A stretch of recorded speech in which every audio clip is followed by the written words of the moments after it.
Welcome back. This is a space for soul-level conversations, the kind we don't rush, the kind that helps us think, heal, and live whole. Today, we are talking about when a woman wants their life back. The conversation nobody wants to have. When staying can cost too much. Before we begin, I want to say this clearly and gently. This conversation is no way about shaming mothers, condemning women, or excusing irresponsible men. While I know that this conversation is not for everyone, it is for somebody. It is also not about diagnosing anyone, and it's not about telling anyone what to do. Let's begin. However, if you've ever wondered what happens when staying costs too much, this conversation is for you. I recently had a conversation with a woman who is currently in a marital crisis, a mother of quite a number of children.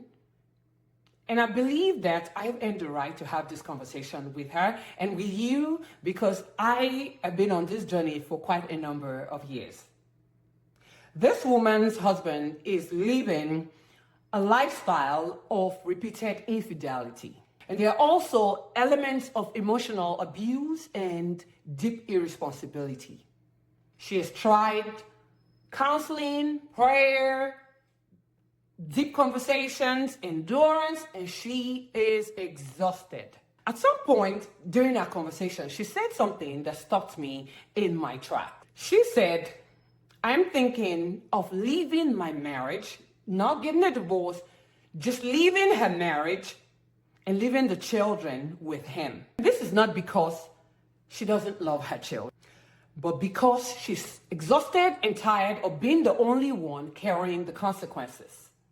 And in her words, she said, I want him to feel the pain. I want him to feel the weight of the burden that I'm carrying due to his poor choices. In other words, she wants him to feel what it's like. I totally understand that.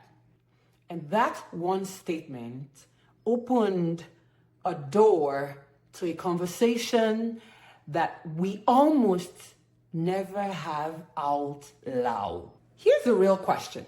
What happens when a mother has given everything? And the only way she sees to breathe again is to step away from everything.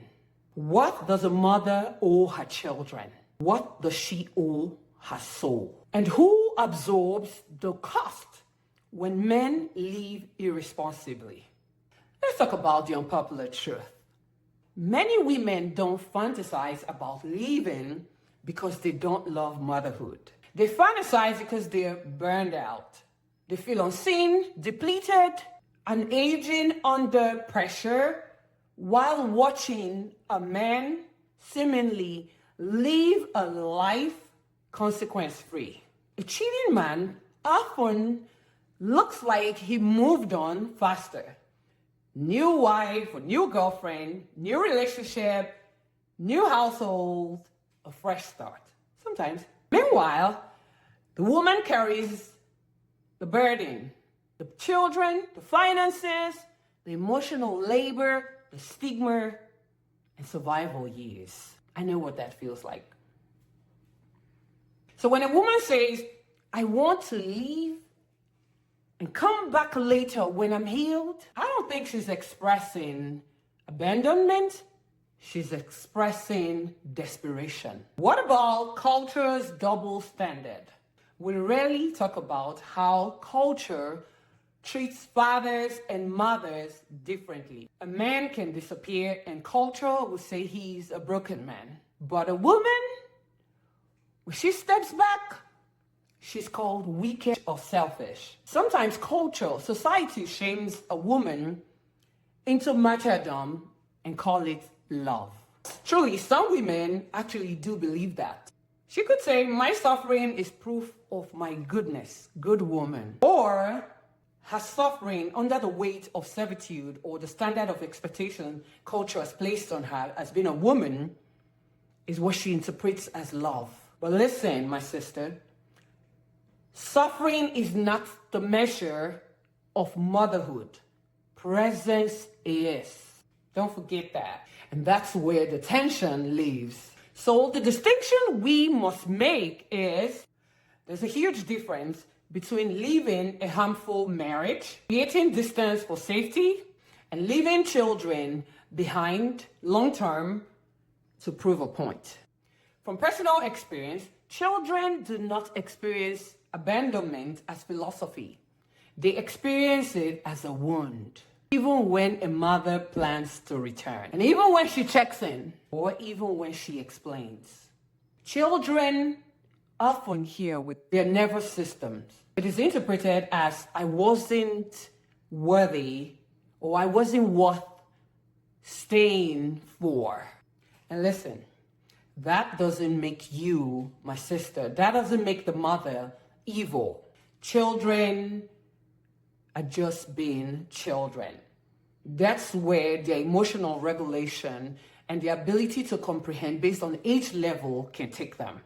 So what is the fantasy versus reality? The idea that a reckless or unstable, unfaithful man, husband, will suddenly become a stable, attentive parent once the mother leaves is often a fantasy. Sometimes he delegates the children, neglects them emotionally, uses them as leverage, rewrites or reframes the story. So what was meant to teach him a lesson can end up teaching the children something instead.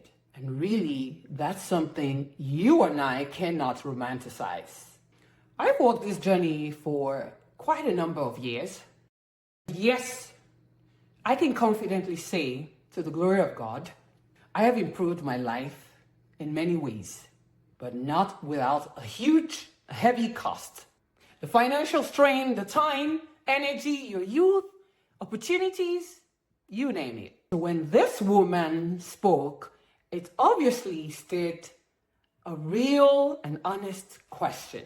Could my life have gone further if I hadn't carried everything alone? That's not regret, that's truth telling. Love can be expensive. Motherhood can delay dreams sometimes. That doesn't make it wrong, but it does make it real. So here's a reframing I think women need. This is not a choice between stay and die or leave and disappear. Leave harm, not assignment. Separate with structure. Get legal clarity. Get community coverage. Build a life while parenting. And finally, you can heal without turning your children into a collateral damage. And let me say this clearly. If abuse is real, controlling behavior, violence, threats, then safety takes priority over optics. A mother's life matters. A dead mother can't raise anyone. And in cases like that, living becomes protection, not abandonment. So yes, a woman is not wrong for wanting her life back. But healing that requires your children to bleed is not healing. I would call that escape. And staying that requires you to bleed forever is not love, but bondage. Wisdom lives in the space between extremes. We live in a fractured world.